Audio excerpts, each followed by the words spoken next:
vraiment le caractère exceptionnel du film qui m'a poussé, qui m'a motivé à le faire. En fait, ce qui s'est passé, c'est que donc, les gens de la Fox sont venus me voir, m'ont parlé de ce projet. Pour tout vous dire, je suis venu un peu à reculons et j'ai vu le film. Et une fois que j'ai vu le film, ça a été un choc. J'ai demandé à rencontrer donc, le réalisateur, l'acteur principal, etc. Je suis allé à Los Angeles, j'ai pu échanger avec lui. Et en fait, ce qui est incroyable, c'est lorsque j'ai vu ce film, je me suis dit, en fait, si on fait un film sur l'esclavage ou la Shoah, et en sortant de ce film, par exemple, on dit les pauvres juifs ou les pauvres noirs, pour moi, ça veut dire que c'est raté parce que ça nous concerne tous. Et en fait, là, évidemment, on parle de noirs, mais en fait, on est en train de parler de la communauté humaine. On est en train de parler de notions qui sont finalement vitales et qui nous concernent tous, c'est la notion finalement de justice, la notion d'égalité. Et qu'aujourd'hui, on est dans une période qui est, comment dire, qui est compliquée, et c'est important de regarder ces choses de l'histoire et de se dire que finalement, il n'y a qu'une seule communauté qui compte, c'est la communauté humaine. Et donc tout de suite, parlant avec le réalisateur, parlant sur le fond donc, du film, etc. Et tout, on m'a proposé de faire la voix, et l'idée c'était que je puisse amener aussi ma singularité en tant que personne, mais à dire vrai, c'est même si je n'avais rien fait, j'aurais accepté de défendre et d'accompagner ce film. Parce que c'est important en fait. C'est important de ne pas être dans une démarche où on victimise encore les victimes. Et finalement, c'est important de sortir même de la notion de race et de comprendre finalement, encore une fois, qu'on est des femmes et des hommes avec un cœur qui bat, et c'est ça l'essentiel. Et qu'importe l'histoire qu'on nous raconte, finalement, on parle de nous. Et voilà, et je pars du principe que nous sommes la France.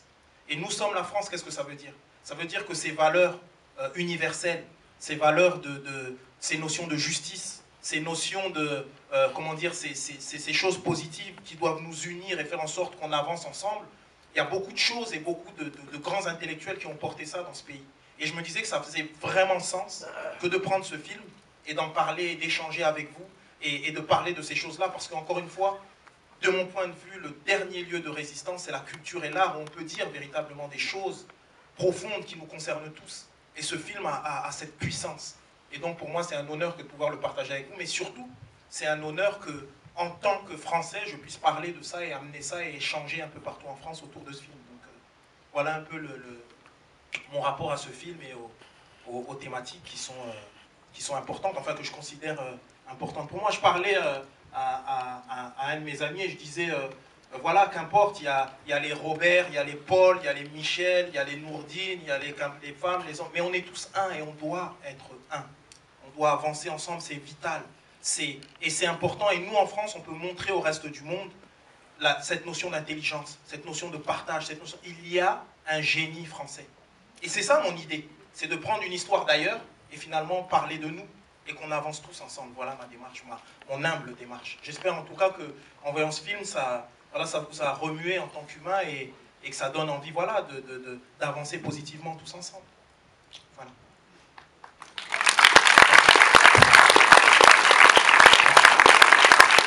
Avant de passer la parole, tu as fait un spectacle ici à Aix il y a 3 ans, oui, au Grand Théâtre de Provence.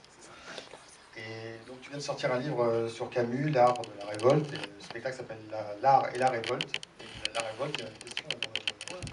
Ouais, totalement. C'est cette idée. Souvent, je pense à ces grands auteurs, à ces intellectuels qui ont réussi à un moment donné, en racontant des histoires, finalement, à faire en sorte que ces histoires fassent du lien. Camus fait partie de cela, mais je ne sais pas pourquoi là ça me vient. Je pense, par exemple, aux lettres persanes, où on parle de choses qui se passent au lointain, mais en fait, ça nous concerne tous ici. Et en fait, qu'est-ce que ça veut dire? Ça veut dire que l'art et la culture permettent de raconter des histoires, permettent de faire du lien, mais surtout d'exprimer notre humanité. Et voilà quelqu'un, voilà Albert Camus, qui vient d'un milieu socio-culturel qui ressemble au mien. Et voilà quelqu'un qui est arraché de sa condition grâce, par la culture. Et voilà quelqu'un qui parle de liberté. Et je trouve que ce film, Birth of the Nation, illustre tout ça. Là, on est dans le réel, on est dans l'histoire vécue, voilà les choses qui se sont passées, etc. Mais comme dit Camus, il ne s'agit pas d'être des adorateurs de l'histoire et de se dire, voilà l'histoire, c'est de se dire comment, en fait, ensemble, on va réinventer positivement notre présent. Comment finalement, on va continuer dans un monde finalement où tout le monde ne fait que constater l'obscurité, comment on va allumer des bougies? Comment on va dire, voilà, il s'est passé telle chose dans notre histoire? Mais comment on va faire en sorte non seulement que ces choses ne se reproduisent pas, mais comment on va créer du mieux? Et c'est ça en fait. Et voilà des figures comme Camus, voilà des films comme ceux-là qui permettent ça. Et qui permettent cet échange et ce partage. C'est un combat, mais un combat qui nous pacifie et qui pacifie notre rapport aux autres. Et voilà toute ma démarche et le lien entre Camus et le film de Ned Parker. Merci. Des questions, sans doute, des réactions. J'imagine que vous êtes un peu sous le choc, mais il faut réagir. Déjà, merci par votre voix. Je voulais vous remercier parce que ça fait un peu comme une sorte de résurrection. C'est-à-dire que le héros meurt, alors on sait que c'est une histoire vraie, et d'entendre votre voix après, c'est comme s'il était là vivant avec nous, et il est vivant avec nous parole par parole. Merci à vous. Merci. Merci beaucoup. Mais c'est vrai que l'idée aussi, on a... Parce qu'évidemment, là, depuis tout à l'heure, on a, enfin, ce que j'ai dit, puisque on parle du fond, mais c'est vrai qu'on a aussi affaire à un film qui est... Parce qu'il faut quand même réaliser que c'est un premier film, c'est quelqu'un qui écrit, qui le réalise, qui filme. Il y a quand même quelque chose de magnifique, dans le sens où tout d'un coup, il nous produit quelque chose d'une justesse incroyable, quelque chose qui nous prend directement, mais sans être dans quelque chose qui serait excessif dans ce genre de film.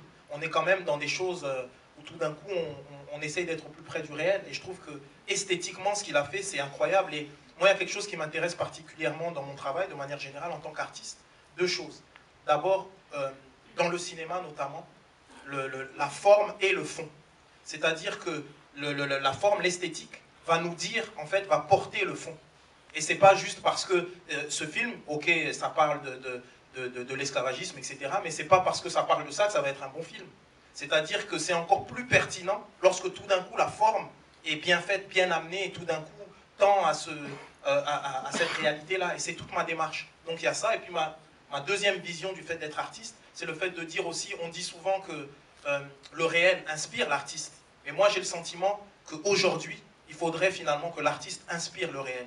C'est-à-dire que toutes ces visions positives de changer le monde, avancer ensemble et tout, c'est pas cuit les petits oiseaux. C'est quelque chose que nous autres artistes, on travaille ça, mais ça peut être actualisé dans le réel par nous tous, en fait. Nous tous dans notre démarche de citoyen, nous tous dans notre démarche finalement, dans nos métiers, dans notre rapport à l'autre. Et ça, c'est des choses importantes. Et je vais m'arrêter là, mais juste pour vous dire que, et c'est ce qu'on disait tout à l'heure lorsqu'on dînait, moi quand j'étais gamin, j'ai grandi dans une cité difficile, j'ai eu ces difficultés-là, mais il y a des gens qui m'ont dit que j'étais beau. Alors, moi j'ai fini par croire que j'étais beau et j'ai agi en conséquence. Mais si à ces mêmes gamins, on leur dit tu n'es pas beau, tu n'es pas français, tu es voleur, tu es tout, eh bien, il va s'efforcer à le devenir, c'est une psychologie de base. Et en ce sens-là, ce genre de film, c'est que tout d'un coup on raconte une histoire et on se dit voilà ce qui s'est passé réellement, mais maintenant on va déposer notre sac de douleur et on va construire. Parce qu'on ne peut pas éternellement pleurer. À un moment donné, on pleure tous ensemble, on pose son sac de douleur et on construit. On construit l'aujourd'hui et demain. Et c'est ça qui est important. Ne pas oublier que finalement, ce qui compte, c'est comment ça va nous servir dans le réel. Ça va nous servir à vivre ensemble. Ça va nous servir à être un peuple uni, un, dans la diversité. Et c'est ça, en fait. Et c'est ça le challenge que les vrais artistes nous proposent. C'est ça que le challenge que les artistes humbles et sincères dans leur démarche nous proposent. Et voilà, donc je trouve que ce film explique assez ça, d'une manière ou d'une autre. Et je trouve ça assez véritablement intéressant.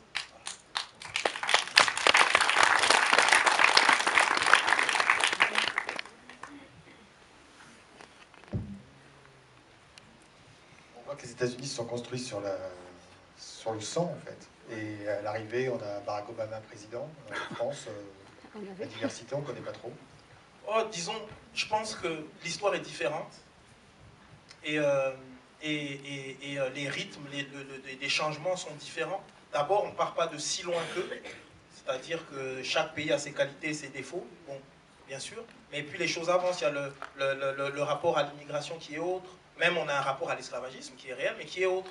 Donc je pense que quand même, il est dangereux de faire trop de comparaisons. Il faut aussi à un moment donné comprendre la réalité d'un pays et d'agir en conséquence. Les choses bougent et les choses vont bouger à partir du moment où nous autres, on va être à la hauteur de la France. En tout cas, être à la hauteur des principes que ce qu'est censé représenter la